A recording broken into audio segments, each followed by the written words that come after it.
Good evening, everyone. I'm Gavin Freegard, Programme Director here at the Institute for Government, responsible for our work on data and digital government, and it is wonderful to see so many of you tonight. Now, I always mean that, but given all of the road closures, all of the extra security, it really is wonderful to see so many of you tonight. I was worried that not everybody would make it. It's been one of the biggest stories of the week, hasn't it? Politics, controversy, tantrums, fake tan. Yes, Love Island has returned, and so for our third outing has Data Bites. Hands up if you've been before. Welcome back, we must be doing something right, probably not jokes. And hands up if you've not been before. Welcome. I'll talk to you shortly about how all of this is going to work, but a few other things to get out of the way first. First, some housekeeping. We are on the record tonight. I don't think the live stream is working, but hello, just in case we have made it work. So we are on the record, so if you do say anything, it will be recorded and it will appear on the IFG website.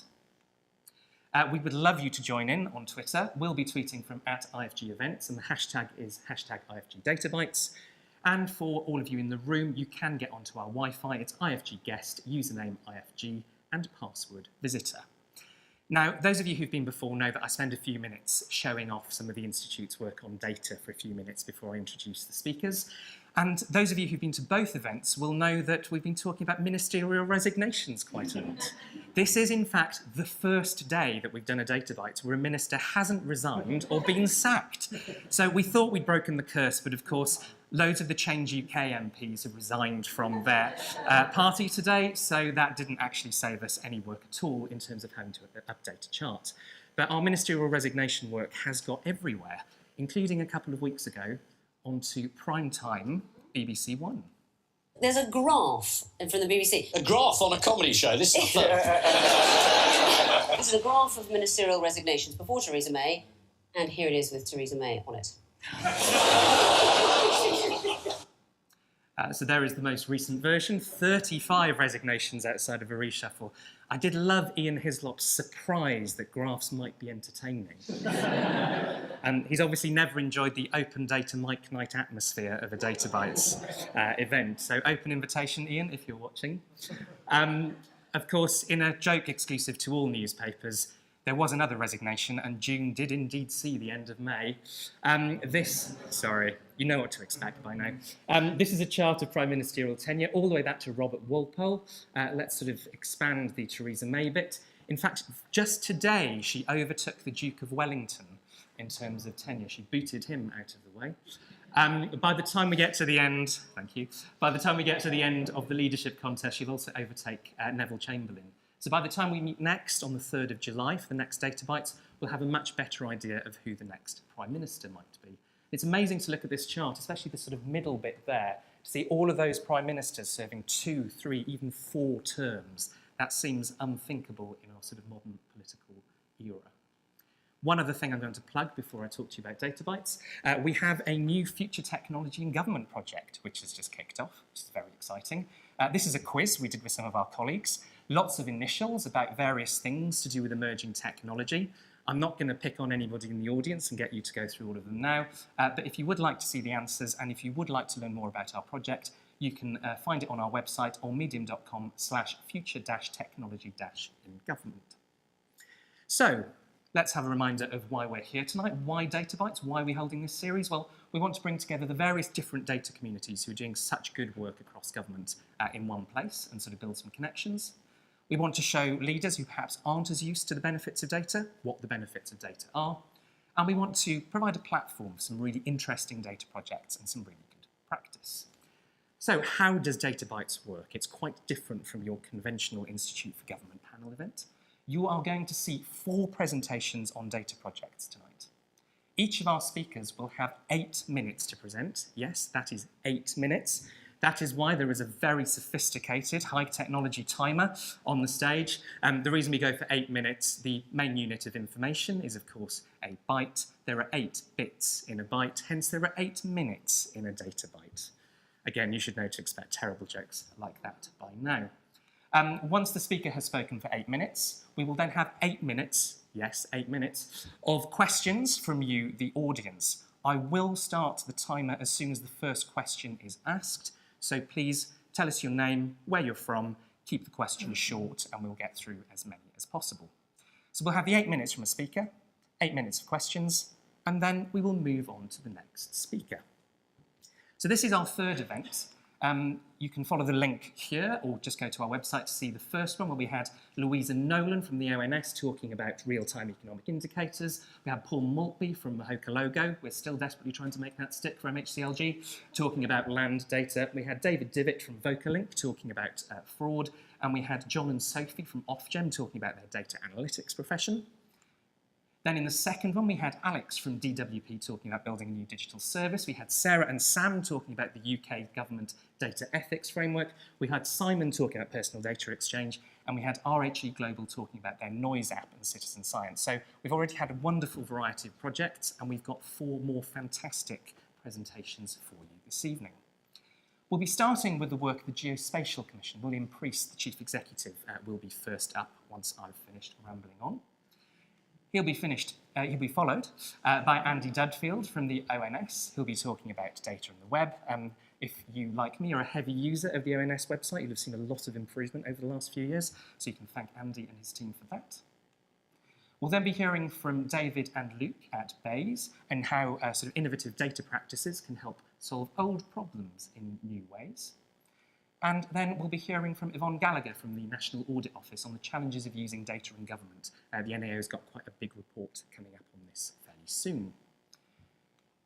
We will be back again, hopefully, I'll come back to that in a second, for our next event on the 3rd of July, so Wednesday the 3rd of July. Again, maybe we'll actually have a new Prime Minister by then, and maybe there'll be 50 different Conservative leadership contenders, who knows.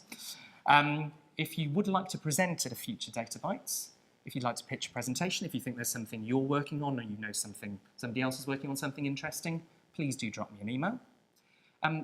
But we are also looking for sponsorship for the events in this series.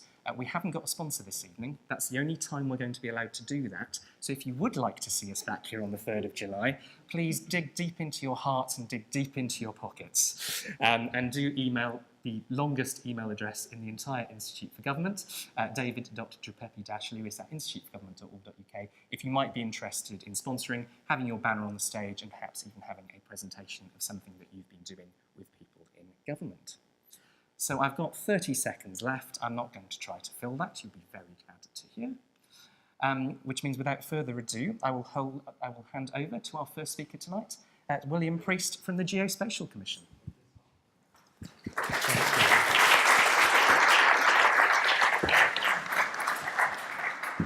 Hang on. Don't start. This is the clicker, yep? Excellent. Thank you. Let's see if it does work. Great. I'm going to stand up. I noticed on the photos, everybody stands over there. I'm going to move about a bit and stand over here. Pleasure to be here, seriously. And it's a pleasure to be, as mentioned, Chief Exec of the first UK's Geospatial Commission. I want to do 3 things in the next 7 minutes, 33 seconds. Firstly, tell you why we're here. Secondly, tell you what we've been doing. And thirdly, tell you what we're going to do in the next 12 months or so. But firstly, we are an expert committee at the heart of government. We reside in the Cabinet Office, which gives us the ability, as we're a cross-cutting policy area, to work across all of the major government departments. That's really important. We're a manifesto commitment, always fun being a manifesto commitment, established in 2017 and backed by Treasury funding of 80 million in the autumn of 2017 to do good things. And I'm going to talk about some of those good things to leverage and realise both economic value and public sector value. How do we use geospatial data more effectively to optimise public services? So what do we have oversight for, and what is geospatial data? Do we know? Basically, it's to do with place and location. Everything is somewhere, is a sort of strapline I have in my head. And 80% of all data sets are location or place-based. 80%. So there's a huge array of existing geospatial data sets out there. And we have strategic oversight for the geospatial elements of what we call 6 partner bodies. Hopefully those are familiar to all of you. Ordnance Survey have been around for 227 years. Hydrographic Office around for 225 years. We have a plethora and a history of producing the world's best geospatial data. And in fact, the UK is the world's second leading geospatial nation. Ask me a question about how we measure that. So we have oversight for bringing together those 6 bodies for the greater good of the private sector and the public sector. And here's our sort of strategy and plan on a page. What have we been focused on to realise that value? And we started life, as I said, just over a year ago on the back of a digital land review, which was led by the Cabinet Office, looking at what is the value if we could leverage and use and bring together more of those geospatial data sets I mentioned, from Earth observation, on the land, below ground, and marine geospatial data. What value could we realise? Well, we believe there's 6 to 11 billion sterling per annum in incremental value in the private sector every year if we can do a number of things. And a number of those things are listed on here. So, for example, data interoperability. What if we could bring together the data that Hydrographic Office produces with Land Registry, with Ordnance Survey more effectively? What if we could make that more accessible to more government departments and more of the private sector? What if we could maintain and improve the data quality of all of those data sets to really drive the quality as well as the accessibility? So, holding your head 6 to 11 billion, that's one of the goals and targets we're going after. Not this week, next year, but we have a plan in place and building to ramp up programs using our investment to realise that private sector value. I'll touch on where that value we think comes from. Doing okay. I'm also responsible with my team for some of the key contracts that we drive those partner bodies. So I'm accounting officer for the agreement with Ordnance Survey. It's called the PSMA, Public Sector Mapping Agreement. Also responsible for some of the other air photography contracts so that we can be, wait for it, the intelligent customer. So our remit is to be the intelligent customer, aiding and abetting the producers of the data so they can get that data information out to the likes of you who need it, be it a private company, a local government authority, or a public sector department. So those are the ways we're driving value. I should just touch on, before I go to the next slide, we're engaging with the whole ecosystem. We're not just sort of sitting in Whitehall writing our plans and strategies. We've been engaging really deeply with both the private and public sectors to understand what needs do they want, what can we do better, what are the problems, and we're tackling some of those problems, as I said, in terms of interoperability and accessibility right now. So that's our plan on a page. What have we been doing? Let's see.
I'm excited. I mean, the team's excited. I mean, I think we've done a huge amount in the last year.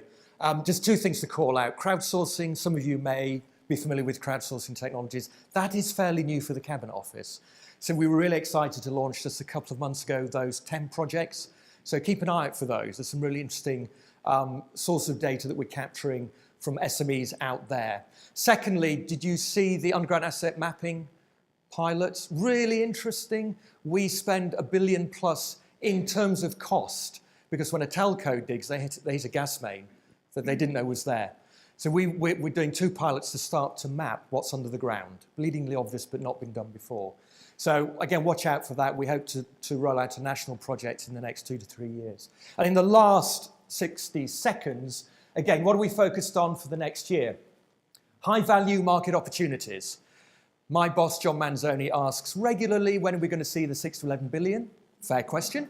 John, we have a plan. It's going to take some time, but we're focused on 2 high-value sector markets now, housing, land and planning, infrastructure and construction, which will give about 4.6 billion of the 11. We're also focused on natural resources. Retail is really interesting. Logistics, think of Deliveroo, think of what Amazon are doing. They're geospatial companies. We're also focused on, with my chair, we have a commission, by the way, the clue's in the name. So Andrew Dilnott is our chair, a leading economist, and we're looking at what's the best way for us to intervene as a commission in terms of fixing some of the challenges in the marketplace. So that's what we're doing. We will change the way we all live, work and travel through deploying better geospatial data. Thanks.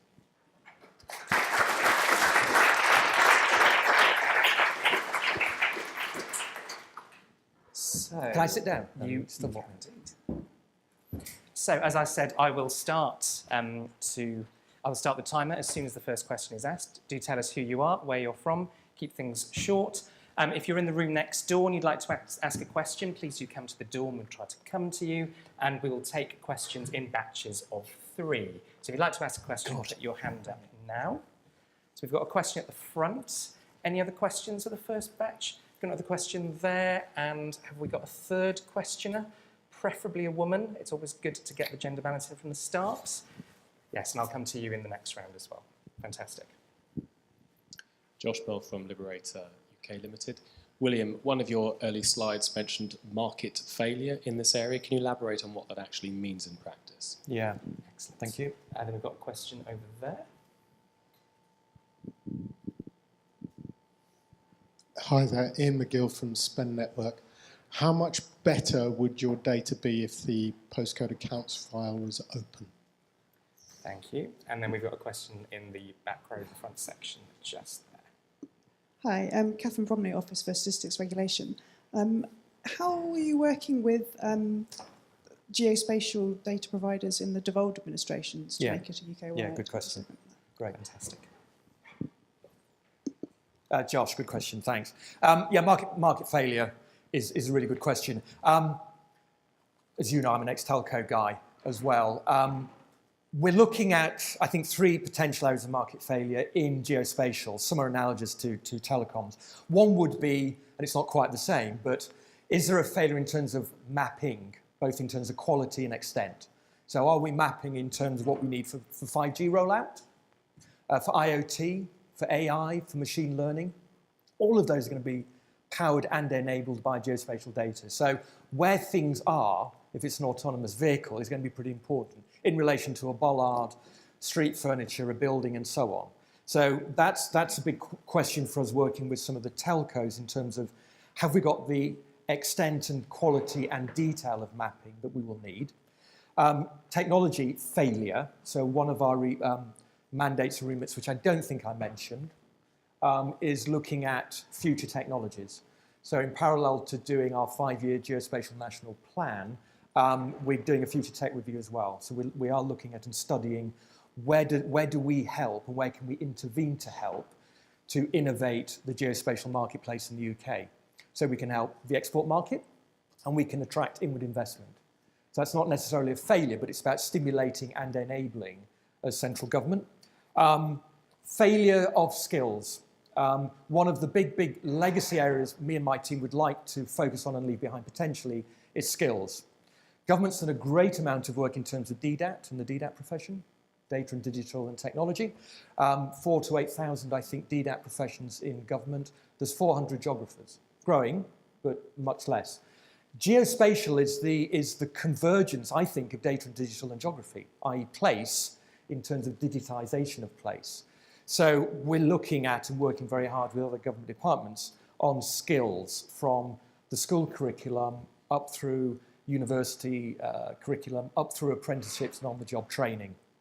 So it's kind of the core mapping as a failure and opportunity, technology and skills. Long answer, but that's sort of top of my mind. Yes, I think it's a burning question. We're not going to sort of fix that right now. This is the postcode file, which we outsourced, sold off. Is that what you're referring to? Yeah. It's an area in terms of we're not going to buy it back. Is this being live streamed? Where's this going? We're aware of the issue. We're looking at it. We're talking to those parties involved. Maybe not now, but I'm interested to know what you think are the barriers and what could be improved. It's more about how much better. Yeah. Would it be massively better? We're not hearing it as. I mentioned the digital land review. There were 21 barriers, things we could do better. There are 20 other things we're focused on. Grit in the system, friction, interoperability, accessibility, using the data we've got, sharing the data we've got, all those kind of things. But it's on our radar for sure. That didn't really answer the question, but the DAs are part of the commission. So the DAs, it's a devolved policy area, so we're working very closely with Wales, Scotland and Northern Ireland, and they have observer status on the commission. So we do work very closely with them. One of my team is in Belfast on Friday, so we engage. I'm in Wales next week, so we're working very closely with the devolved. Fantastic. Okay, We've got time 3 for minutes. another, Yeah, sure. got time for another set of questions. I'm going to come to you first, then we'll come to you next. And anyone want to ask the third question? If you're in the room next door and you'd like to ask a question, come to the door. And we've got one over there as well. So it's 1, 2, and 3. Hiya. So, I'm working in insurance, and I just wondered, when you talk about the accessibility of this, I know one of the hugest barriers is going to be how easy it is to use, how have you pulled all those data sources together into one coherent tool? And I just wanted to know how you thought about doing that. Thank you. Looking at the crowdsourcing, you mentioned it's the first time the Cabinet Office has done that. I'm guessing. And so what have you learned from undertaking that exercise? Did it generate true innovation, things that you wouldn't have otherwise have encountered? Good question. And then just down here as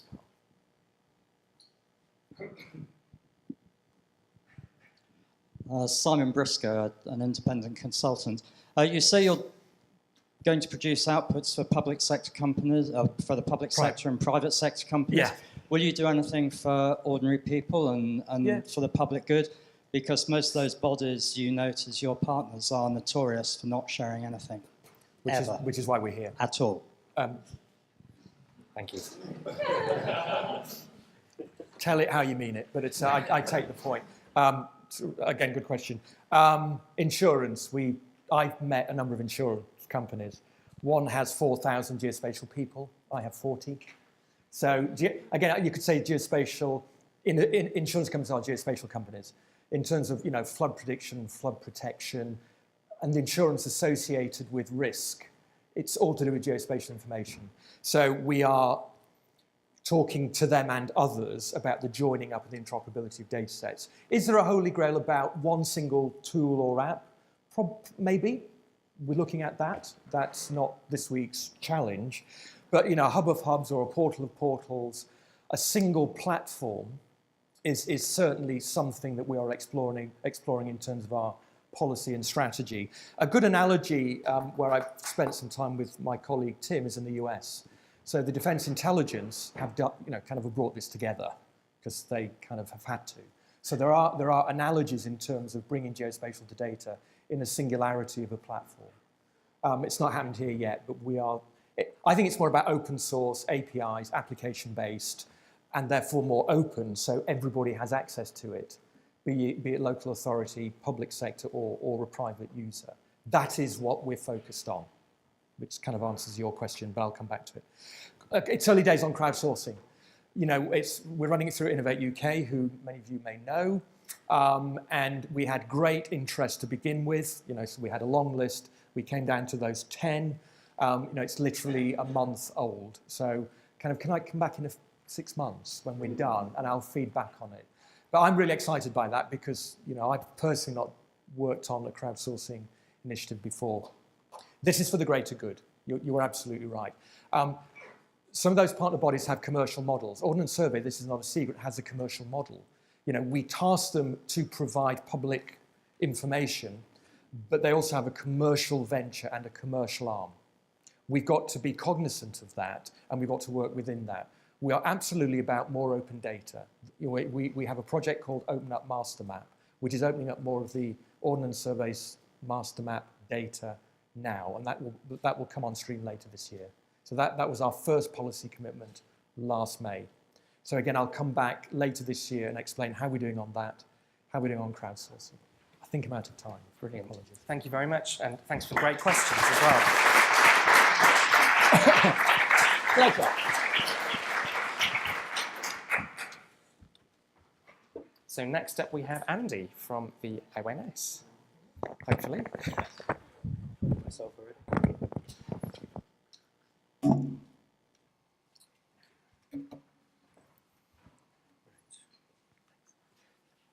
So I've got no stirring music, unfortunately, or motivational videos or mentions of billions, so we're going to change the tone slightly. Got a little bit more brighter colours, though, so maybe we can get into that. So I am Andy Dudfield. My second name is Mr. _Dudders, if you want to follow me.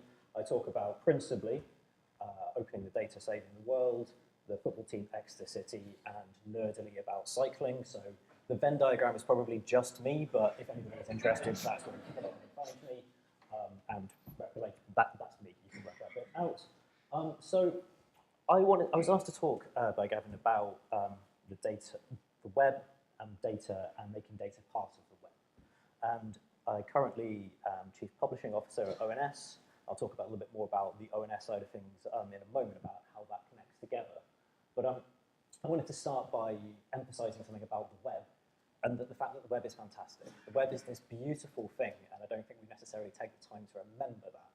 It's this democratic medium. Over half of the population of the world have access to most of the information we've ever created. That's an amazing thing, and I think sometimes we just need to remember that that is part of what a lot of people in this room are responsible for. We are here to try and make these things better, and certainly those of us who work in the civil service have a real mandate to remember this stuff. And so I'm going to do a little bit of a tour of some of the bits of the web that I've been involved in, how I broke some of them, and then how I'm trying to make that a little bit better in the future. So one of the first jobs I had was running part of the Doctor Who website for the BBC. I currently am responsible for publishing employment numbers and GDP at 9:30 in the morning. If that goes wrong, things are very bad. It is not as bad as the time when I published the wrong Dalek picture. My word, people will tell you about that when you do that. But the interesting thing for me about when I was working on Doctor Who was I was having fun. We're doing lots of creative things. We were doing lots of stuff with horrible JavaScript all over the place, and we were messing around.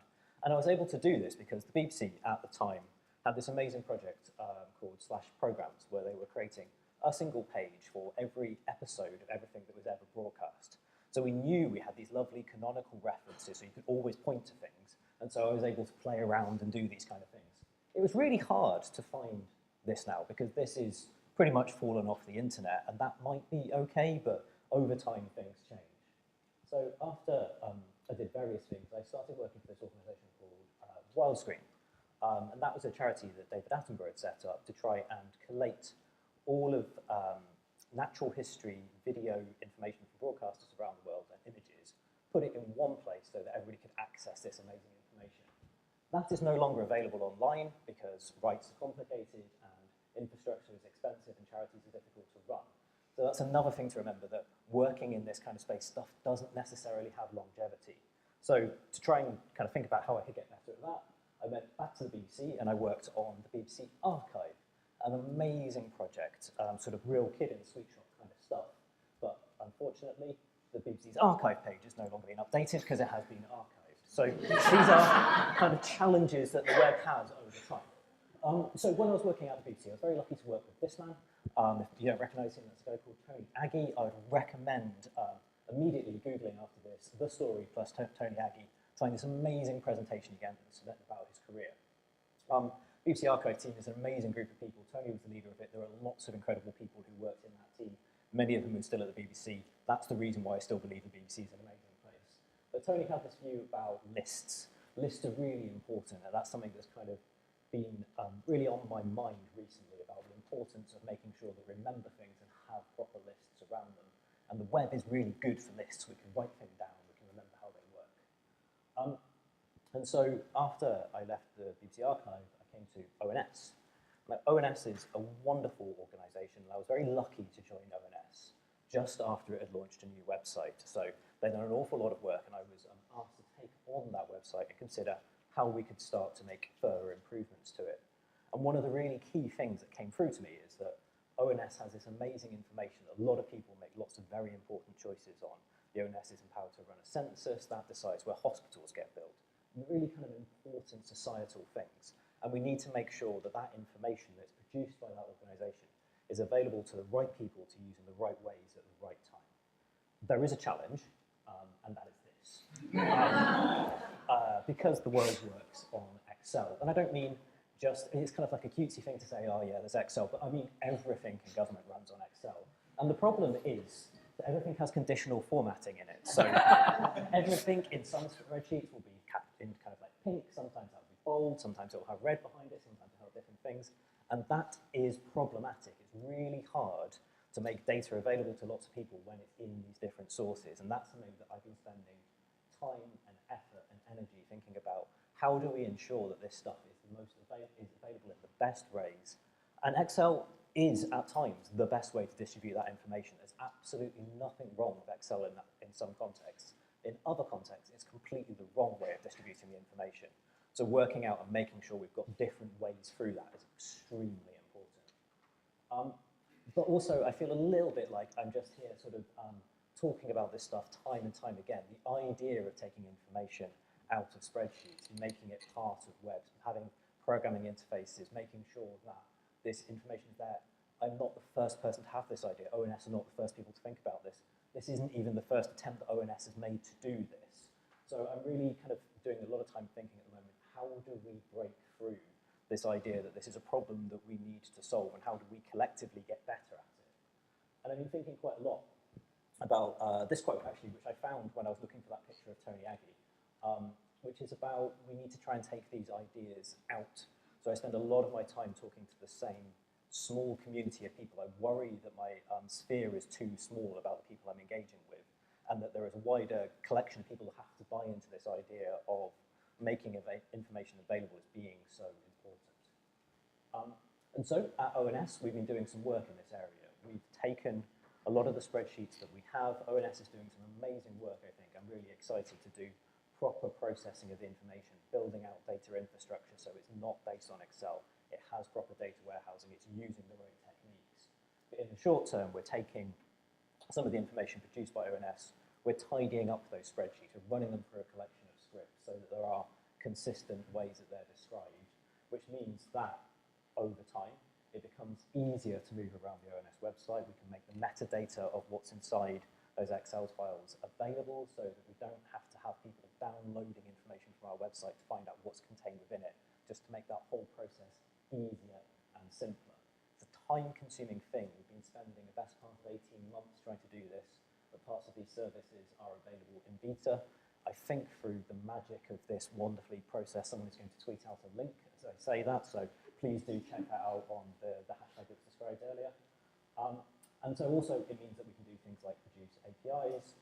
These are really important because technical people want to use them, but they're also really important that an API can give an answer, which means that people like Google can do really important things like searching for the population of the UK, gives you a number, you're not coming to our site, but you are getting data that we're providing. And I think that's the kind of thing where we can have a massive, massive impact. But also we need to remember that data quality is always going to show up through these things. Here's population pyramid for Exeter, the greatest city in the world. And we can see that there's been some sort of reasons of disclosure probably, that the number of females aged 90 plus has been put into a single thing rather than a single year of age. We have to remember to have context with the information we're providing, even when it's programmatically thinking about the metadata that's associated with these records, so that people know how they can make their decisions based on the information we provide. Also, trying to do this and think about how it can go not just in ONS, but across something called the Government Statistical Service. ONS only produces about half of the statistics in the UK, so if you want to look at something like the impact of an aging population on society, you need to go to lots of different sources. I'm really interested in working across the GSS, and that's a project that hopefully we'll have more on soon. And also, just a kind of a final thing on this, we can all do this. The web is ours. There's no kind of like center to the web. That's a really important thing. There's no little bit with all the ninjas inside who are doing all the clever stuff. It's our responsibility. So all of us have to think about how we can do this. And there's lots of conversations. People will show you lots of things tonight with programs and project boards and big PowerPoint presentations and swanky things. I would just ask, take your time and think, is the work you're doing actually making the web better and making things better for your user? Because I think that's an absolutely vital thing. Thank you very much. We're hiring if you'd like a job.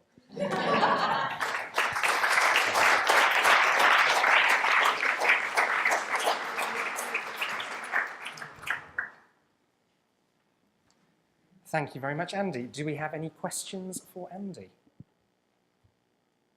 I'm sure there must be lots. We've got one over there. Again, I'll take them in batches of 3. Have we got a couple more questions? Yep, down here. And one more. Excellent. So if we start over there. Hi. Just wanted to sort of reflect on your everything is in Excel. And whether you could expand a bit about why you think that is. Oh, sorry, I'm Ed Parks. I work with government departments on data. And then down here. Hi, Smealing Harris from the Legal Education Foundation. 2 questions, which I'll try to keep quick. First is whether you've been thinking about things like equalities duties in your reorganising or representing of government data and ways of showing disaggregated data by protected characteristics. You already, of course, had one with male versus female next to. And the other question is what thinking you're doing on data across government. So, for example, decisions in the welfare department ending up in MOJ in the courts and tribunals. Thank you. And third question, just there. Hi, Cecilia Anderson from Department for Transport. I was just wondering what sort of engagement work you've been doing with users of statistics to prepare them for not getting things in Excel, maybe? Because I feel that the pull is very much from the customer side to get things in Excel. Thank you. Excellent, thank you. Sorry, I didn't quite catch the context of the question. I heard Excel and then...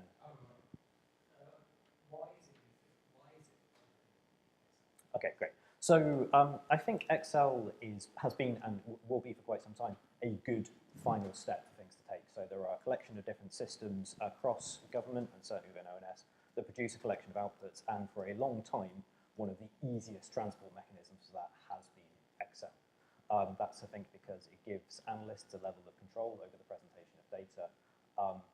And as I say, I'm not saying as any part of this that Excel is necessarily a bad idea. I just think that it doesn't have to be the only way that presenting information, and certainly things like conditional formatting within Excel actively makes it difficult to do other things with that. Believe me, I'm aware of time. I can talk about Excel for such a long time. On the disaggregation of data point, so yeah, we've been thinking about that quite a lot. What we're trying to do is ensure that things can be broken down by the dimensions that exist inside those data sets. At the moment, the work we're doing is around discrete data sets, so we're now allowed to break down individual data sets ideally to a single observation. So if there is multiple values, so an age range, a gender, or whatever is in there, that you can construct a question that will give you just the information that you're looking for, because I'm certainly aware that statistics are often published as the outputs of surveys, and the surveys that are undertaken and the thing that is published, it's quite difficult sometimes to have the translation of knowing what's going to be inside that, and so we need to do more with that. And from a cross-government point of view, I'm keeping the sphere of the work we're doing within statistics. There are some very clever people, quite probably clever people in this room who are looking at cross-government data things. I wish them the very best with that. Department for Transport, was it? we're not going to get rid of Excel. I'm where I'm on the record. We're absolutely not getting rid of Excel. I want to be able to leave this building alive. But from a user research point of view, we are spending so much time and effort engaging with our users. We try and get out every 2 weeks to do face-to-face user research around the country. It's something I'm incredibly proud that the team does. We also do quite a lot of kind of online things, multivariate testing and the likes. What we're really getting is that there are a certain group of people who would like to have application programming interface kind of view, so consistent data programmatically or machine readable. There are another group of people who want to be able to have Excel. The thing they're looking for is perhaps a little bit more consistency. So if they're taking a spreadsheet from one set of statistics and a spreadsheet from another set of statistics, that they have some greater understanding that not the information is the same, but certainly they know their way around it. And that we can make people's lives easier at the same time and effort by doing that. And also, as I very briefly mentioned, if we can do a better job of describing what's contained within a data set before you start to download it, I think that absolutely will make life easier for a lot of people. And we see that time and time again through the research that we're doing. Excellent. Any more questions? Otherwise, I will ask Andy to talk for the next 3.5 minutes about Excel, because I'm sure we would all really enjoy that. The Institute also runs in Excel. We've got a question down here at the front. We've got another one there. And do we have a final question in this round? Right at the back as well. Hi, I'm Dan Barrett. I work at the House of Parliament.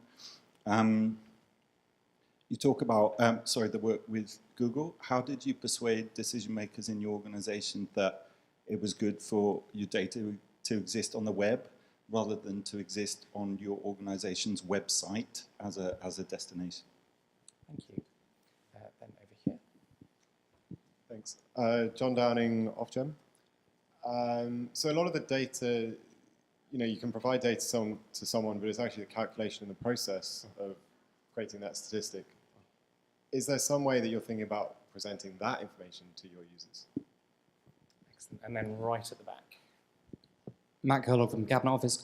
You talked a bit about, I liked your little flow diagram that sort of basically is an API type environment. I wondered just how much engagement you've taken with Nomis, because obviously they do a lot. They've already done a lot of this with your existing data, and I guess is this ultimately a plan to replace, or is it sort of working in partnership, etc.?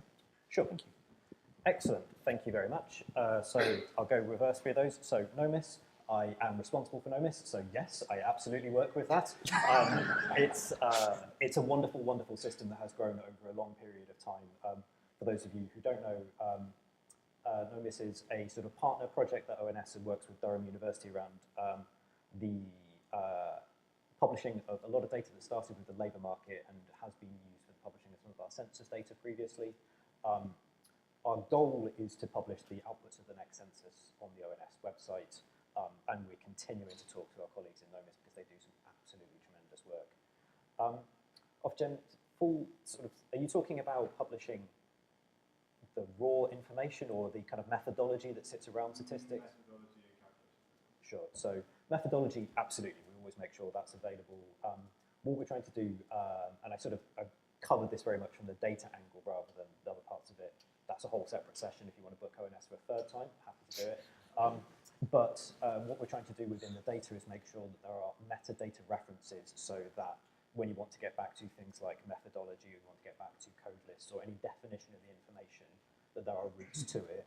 They are not in the same consistent shape, but it does make sure that you've always got those references to go back to. Dan, excellent question on Google. I think I kind of worked on the basis of trying to sell to the organisation that if the sky is going to fall in, it might as well be us who's pulling it down. So if less people are going to come to our website because more people get their information from Google, let's be the ones who are doing that. Let's ensure it's not someone else's data. But also, and I think quite interestingly for us, because it's not necessarily how I expected it to work, when we were doing that piece around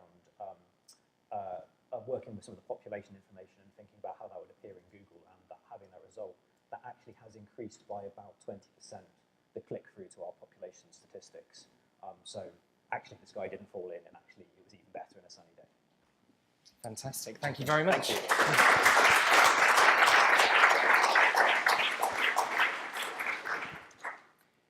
As Andy says, ONS are the first organisation to present at 2 data bytes. So if you want to get competitive and overtake the ONS, please do pitch to speak at the next one. Next, I would like to welcome David and Luke from Bayes to the stage.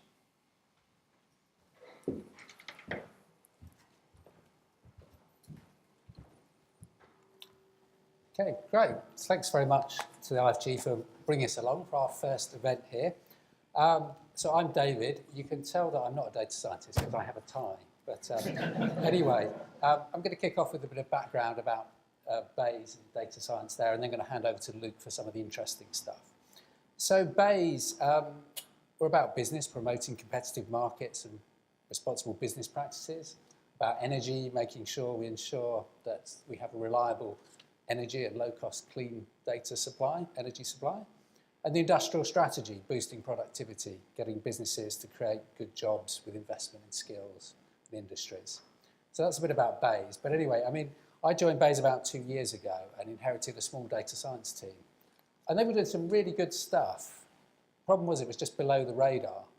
And so Luke was there, and I sat down with Luke and said, what we need to do is to have a strategy for this. So it's simple stuff, really. I mean, making sure we had expertise, maintaining and developing our data science skills, setting up a consultancy for data science across the department to help people to do things, building a data science community, and having the technical infrastructure so that my team could use all their clever tools and tricks.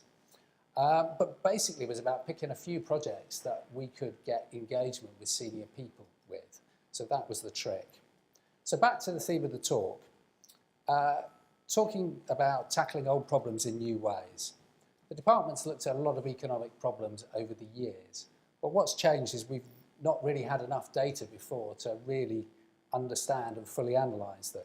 So much data produced now, I mean, it's almost like a data exhaust that comes out whenever anything happens. So even if you can't track things directly, you can track them indirectly.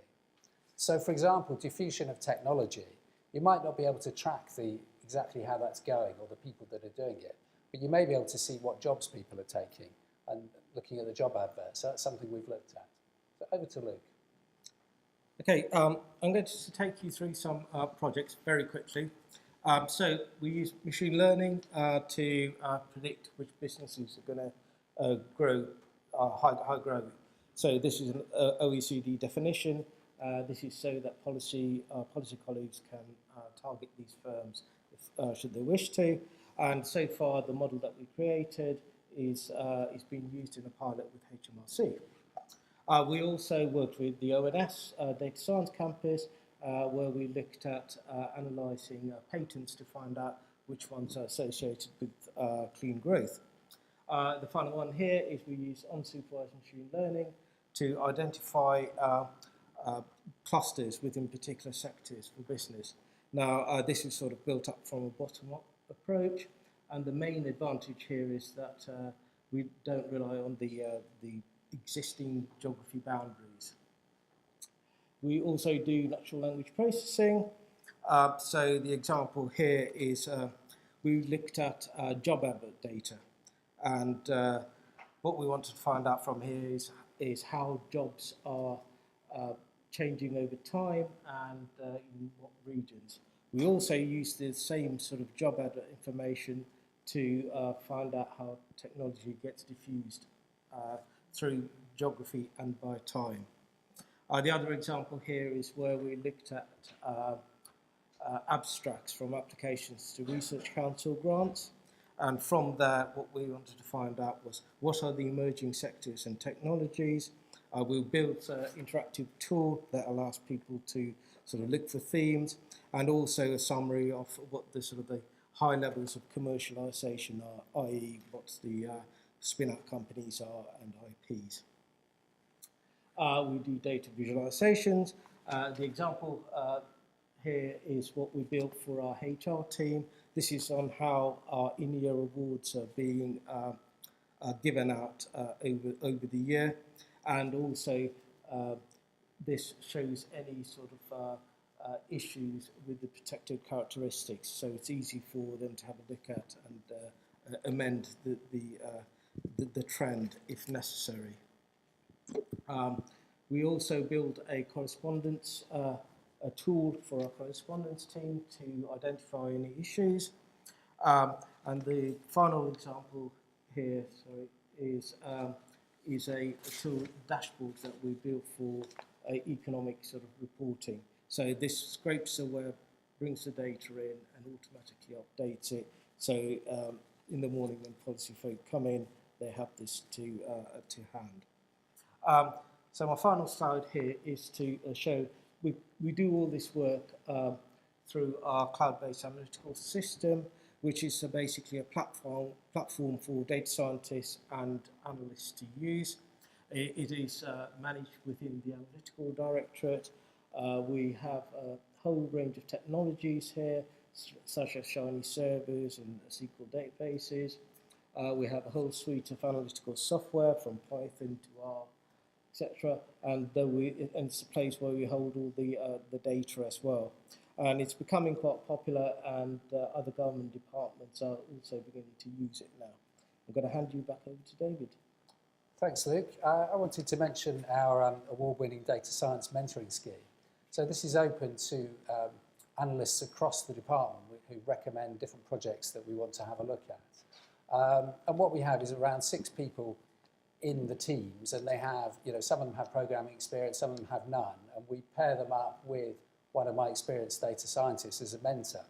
So they work together over a period, work on this project, and then report back at the end of the period. And we've seen some real benefits from this. I mean, partly it's tackling real issues, so things that we haven't got round to before, and sometimes we'll do more with them. So at the moment we've got a fast stream rotation where we analyse, we move people around, and it was a very complicated bureaucratic process. I think lots of Excel spreadsheets in there probably. But now the thing that we've now built allows us to run that in a much more efficient way. The other thing is it helps analysts understand the art of the possible, because data science is still quite new. So getting people to really see and use it helps build things up more as we move forward. It helps getting everyone to work as a team, and it's building up a data science community and complements other initiatives like coffee and coding and other things across the data science community. So stepping back, what is different now? I mean, I think, we do have loads more data than we used to have, and lots of different types of data, and that's what Luke's been talking about, picking things up that we couldn't do before. We've obviously got much more faster data processing and tools, and we've got loads of techniques. I mean, I must say that lots of the techniques have been around before. That's not new as analysts. I've learned them, that sort of machine learning, really, it's sort of logistic regression, which I learnt about a very, very long time ago. But anyway, I think the point really here is that data science is allowing the department to tackle old problems in new ways. And I think we must be doing something right. I mean, a recent piece of work we did was described as superb by the Cabinet Secretary, and my data science team has won the PermSex Award for the last 2 years. What I'm hoping is we do it again, because my boss wants to find out whether we get to keep the trophy. But, I mean, there's no silver bullets to this. It's probably nothing different from many of the experiences you've had, but we're very happy to answer any questions on it. Okay, thank you. Thank you very much.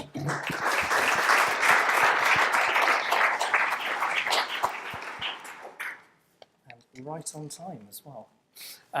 Who would like to ask a question? And again, if you're in the room next door, you can come to the door and ask a question. So we've got a question at the back. Have we got any others in this round? Let's start with the first question and then see if anybody else wants to ask one. I am Toby Jolly from the Cabinet Office. Just got a question on the NLP job advert project. What was the data source of that? What were the customers wanting from that project? What did you produce? Thank you very much. Anybody else want to ask a question? We've got one down the front.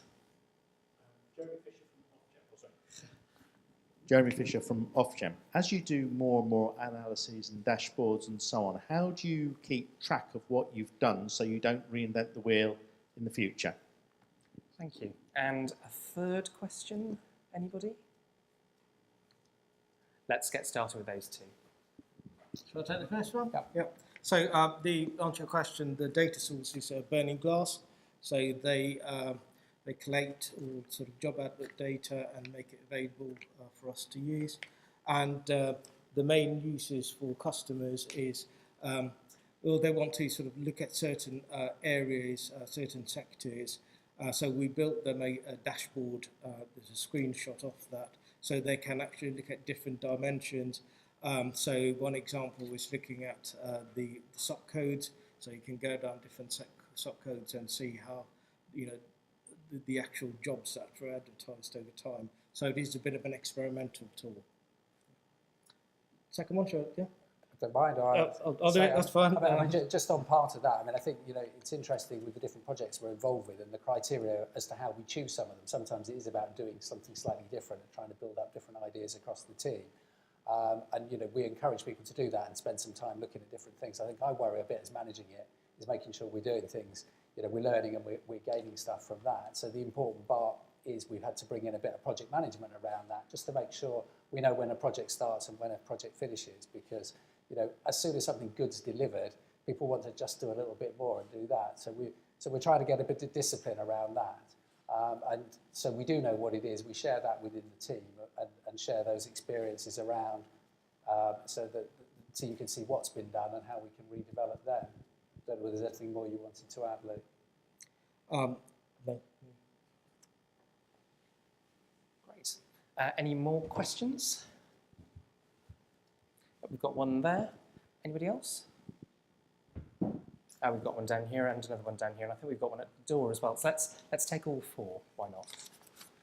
How much are you linking up with other departments? Because it seems there's a lot of there'd be a lot of interest in this kind of approach, and probably people taking similar approaches in other departments. So how much cross-government working are you managing to get going? Thank you. And we've got two down here. When you're working in the way that you are in a sort of an internal consultancy almost for the different people around you, what do you do in terms of data governance to make sure everything you've got is in order? Because I know it can get pretty messy pretty quickly.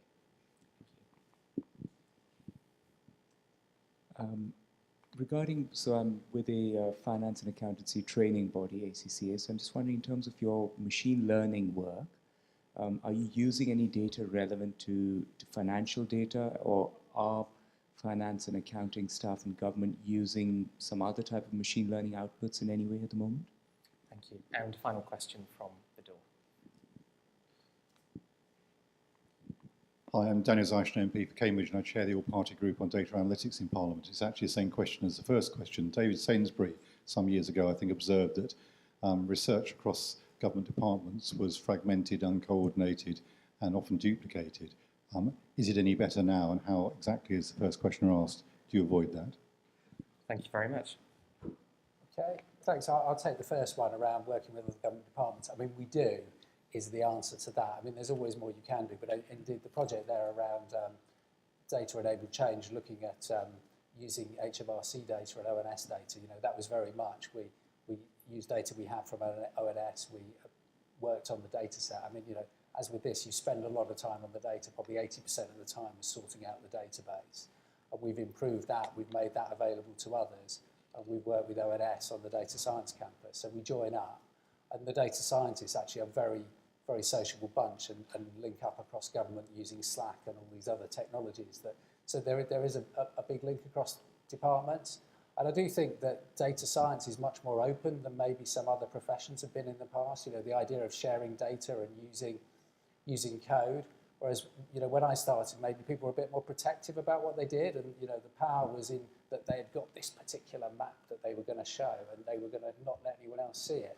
Whereas now we see power in reusing things. So I wouldn't say it's sorted, but we're very keen to try and tackle that.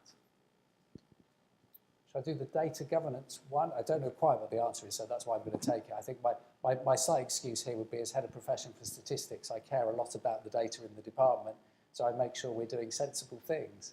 I think the thing I would say that's quite interesting is that sometimes there are tensions between the way that statistics have been done in the past and the official way that we do things. And there's a really high bar for getting things out, and trustworthiness, quality and value is things we worry about to do with statistics. And I really want us to make sure we do that correctly. But there's loads of other information that we can use that can also add value. And so that's why we do all this stuff and we bring these other things together. So, there's a judgment call over whether we're getting something that's useful out of it. But I think there is a danger sometimes of being overprotected with data. On the third one, yeah, to answer your question, so we don't use financial data in our machine learning. We use government sort of admin data sources, and for the example that I talked about, we use sort of some turnover information and employment figures. So, but it's something that we really like to get into. But at the moment, most of our admin sources don't actually include the financial data. We've got time for another question. Yes, let's take it from down here. Jeremy Fisher from Ofgem. I think you forgot about my question because it was a bit boring, but I asked about how you keep track of what you've done and find it so that you don't reinvent the wheel. Thank you. So we have sorry about that. I did have it written down as well. So we have a good sort of project management system where we, when we do projects, we basically record it, who it's done for, what the outputs are. We also use GitLab for our code control, and so as a team, I make sure that we sort of keep that learning, and we always try to reuse it for other projects. So it's to answer the question, it is through proper documentation and also knowledge sharing. So we don't usually have one person just working on one project and we close it off. We make sure that at least 2 or 3 people are familiar with that project so we can actually use it. So what we really need is a really good Excel spreadsheet. So I don't know if you could create one for me, Luke. That would be great. Excellent. Well, David and Nick, thank you very much indeed.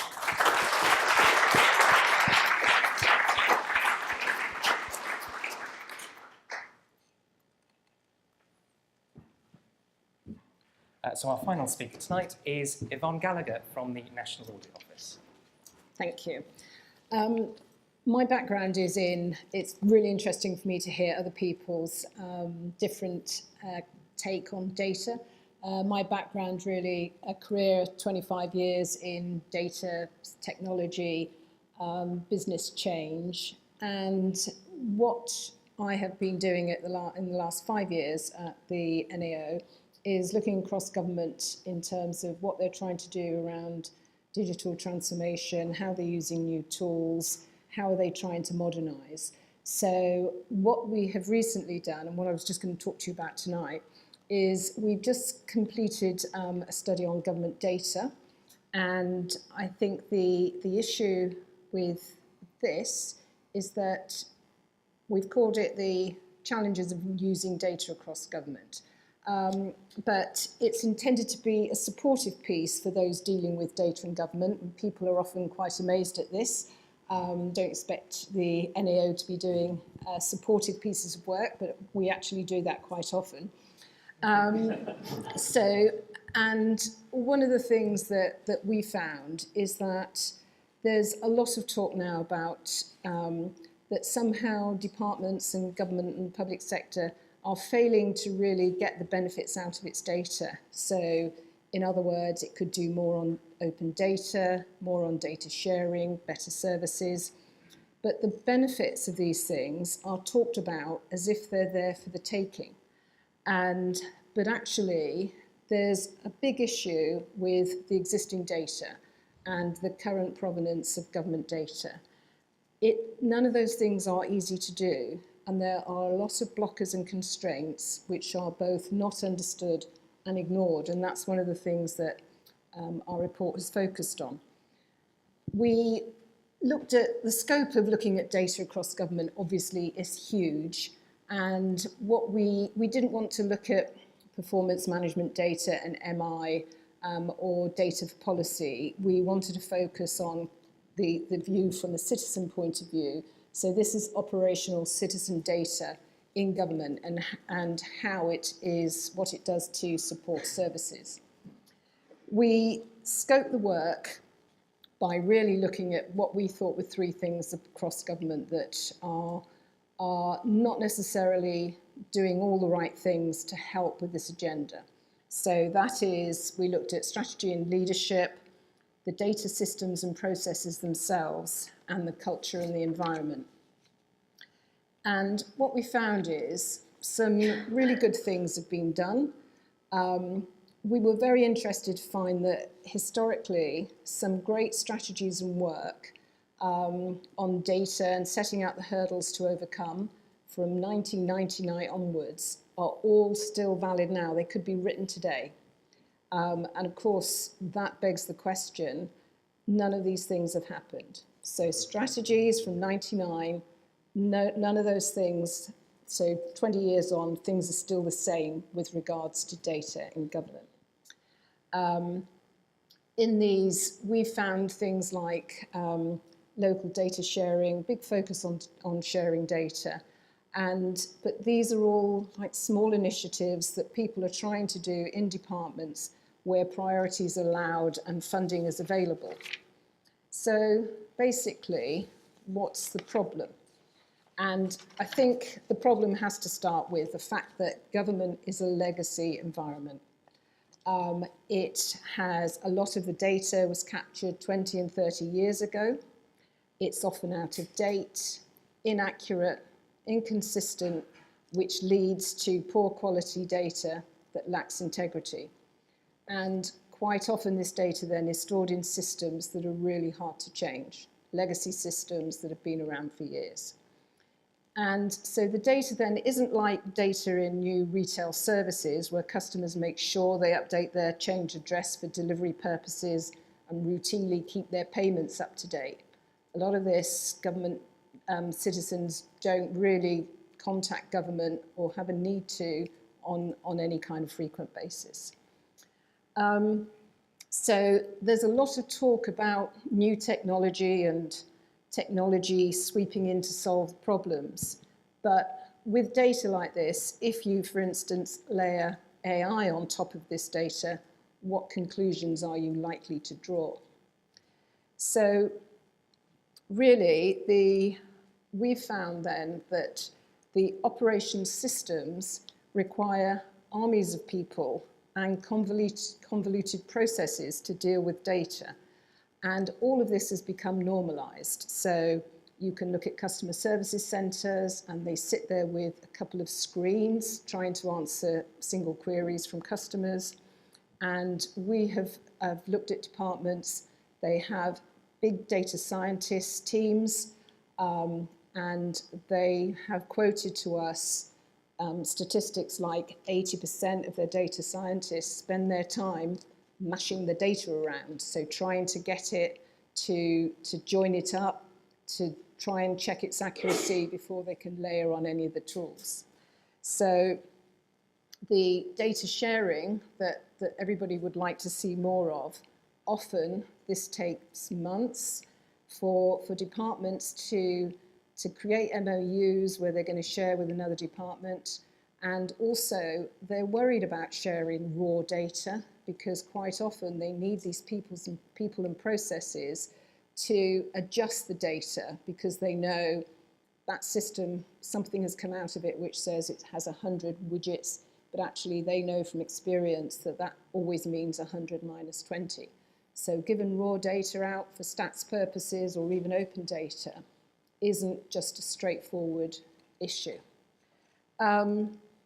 So as you can see in this picture as well, there's multiple responsibilities right across government for people trying to or charged with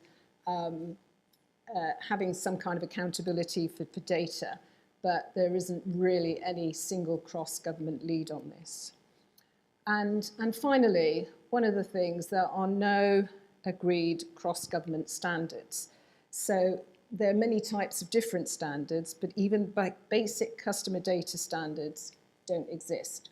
So I'm going to skip that one. And on this one, this is really, this is just illustrative. So in the systems across government, citizens' names can be held differently, even within the same departments, and often with out-of-date addresses. But this table illustrates that just some of even the different department identifiers that exist. So none of this makes data sharing easy. So finally, we have specific recommendations in our report when it comes out on the 21st of June, but a few areas to focus on. It's really about identifying what are these problems that need to be solved and are really important to fix with the data in government. And this should not be about a technology solution looking at a problem. This is about what is the problems. What's the biggest priorities for government in addressing this and where to start? And the culture must change to recognise the need to do something about the underlying data, and then it needs the skills and capability to figure out what to do. Thank you very much, Yvonne.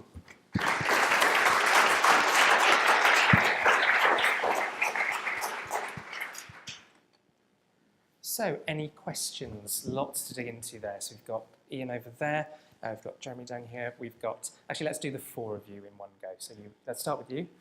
Or let's start with Ian, then you, then you, then you. Hello, my name's Ian from Spend Network. We work a lot with procurement data, and one of the biggest challenges we have is that the data isn't provided by a single entity, and so we get really poor quality data from some people and okay data from others. And it struck me that one of the biggest challenges is leadership around data quality, but also, I mean, we don't even have a register of entities for public bodies. We don't have a register for public bodies, and that kind of leadership really is lacking. I wondered what you thought about that and whether you're making any recommendations about that.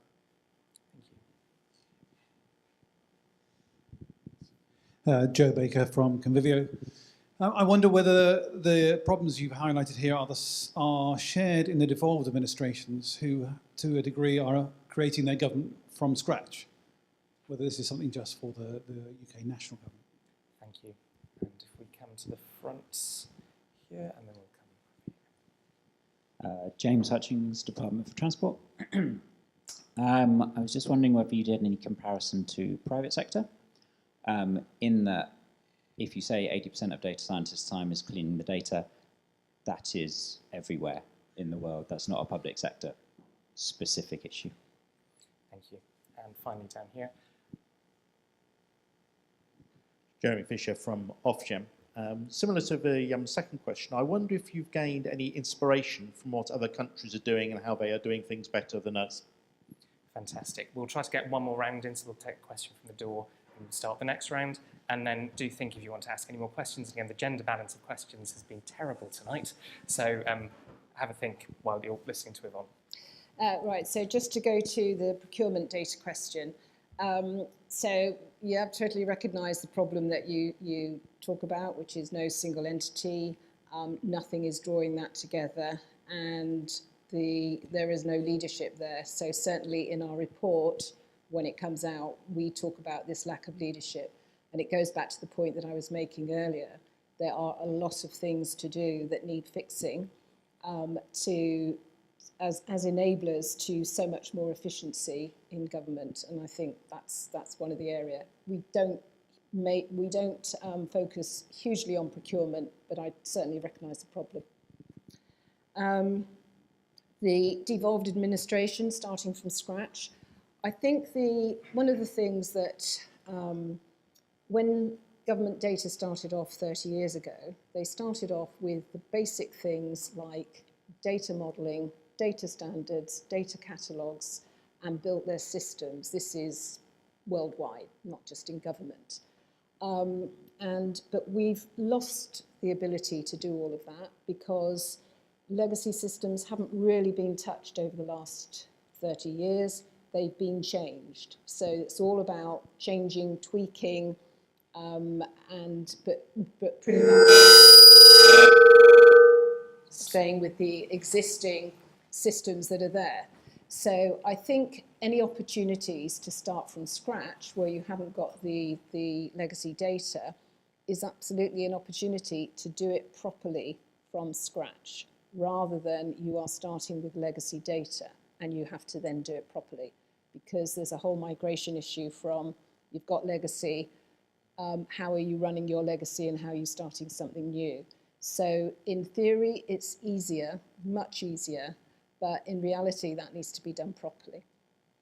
The third question, the private sector, 80% of data cleaning. I think there's in the private sector, there's a lot of parallels with financial services.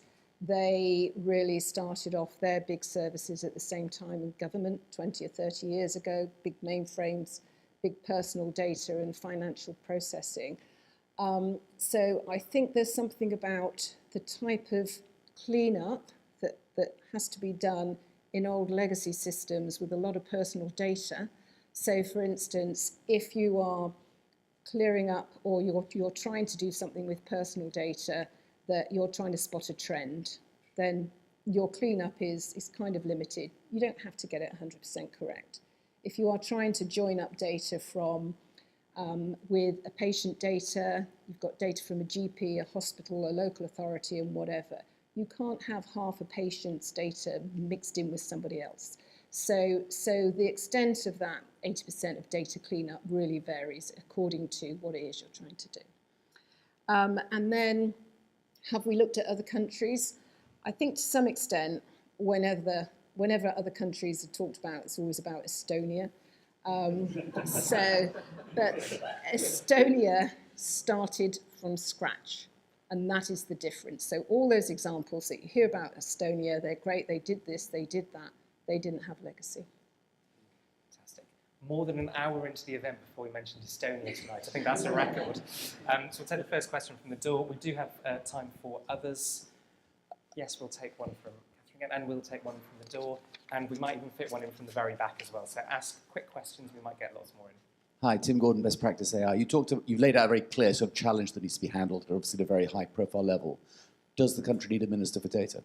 Does the country? Need a minister for data? Hi, this isn't meant to sound impertinent, but I'm just wondering, do you think we're at a tipping point now? Or is this going to be just another addition to the timeline of strategies that have not delivered any changes kind of long term? That one from the door. I'm going to have a cheeky two questions because one of them is very similar to this gentleman's here. If not a Minister for Data, Chief Data Officer as a member of the Civil Service. And then the other one is about, you talked about leadership for data a lot. What incentives do you think we need to give civil servants in order to make them want to be responsible for data? Thank you. And very quickly, right at the back. Actually, I'll leave it as a comment rather than a question.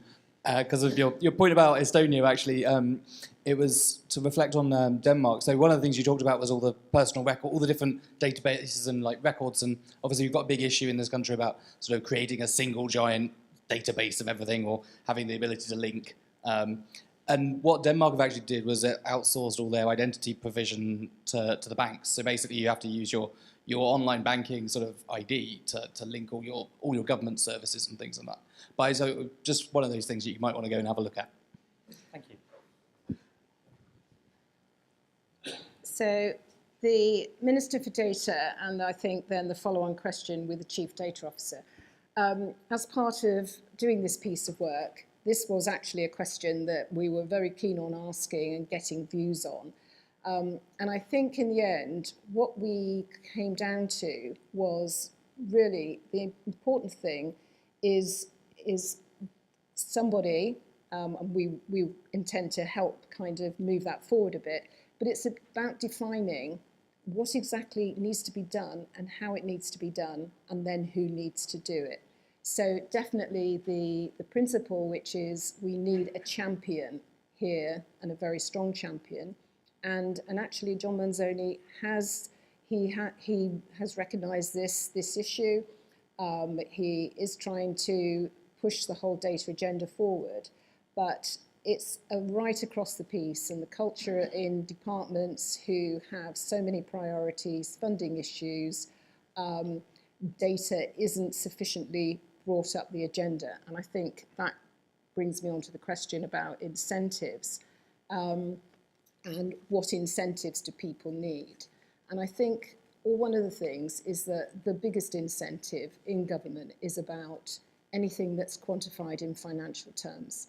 So if the inefficiencies around the way that government business was performed and it was quantified in financial terms, and the cost for all those people, all those processes that are involved in just trying to get the data working well, that would be a huge incentive. So, but there's no quantification so far of what this means.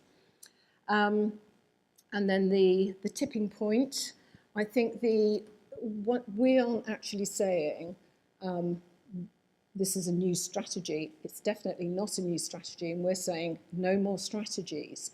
It's about practical plans to start tackling this. You know, if we'd started even slowly 20 years ago with the first strategy of addressing some of the issues, we'd be in a really good place now. So it's kind of, could we just start? This is it's an elephant that needs to be bitten off in chunks. So we just need to start with those first bites. And I think the whole thing about data, I think it's really interesting, and I think my point about tools, so there's a lot of focus, and the other thing that we came across is there's no appetite to fix all of this. It's really hard, but tools, analytics, robotics, AI, they take the imagination, and certainly, you know, my point earlier about if you are laying AI over this data in government, what conclusions do you draw from it? So, and I think that's a key point about new technology on the state of the data. And then I think the point about Denmark and IDs, I think that's absolutely right. There's lots of way of addressing IDs. I think that DCMS now are starting to have another look at that. But certainly in terms of data sharing, all the time we have this thing where if everybody's name and address was accurate, you could match them easily. If identifiers were accurate, that could help. But otherwise, at the moment, we still haven't moved forward with that. Thank you very much, Yvonne.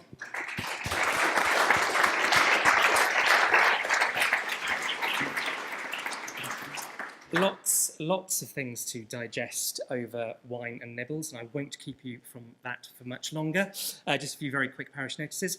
As I said, we'll be back again, hopefully, on the 3rd of July for the next Data Bites. Some more brilliant speakers lined up, but we do need some sponsorship, so please do find me afterwards if you might be interested. We'll take whatever we can.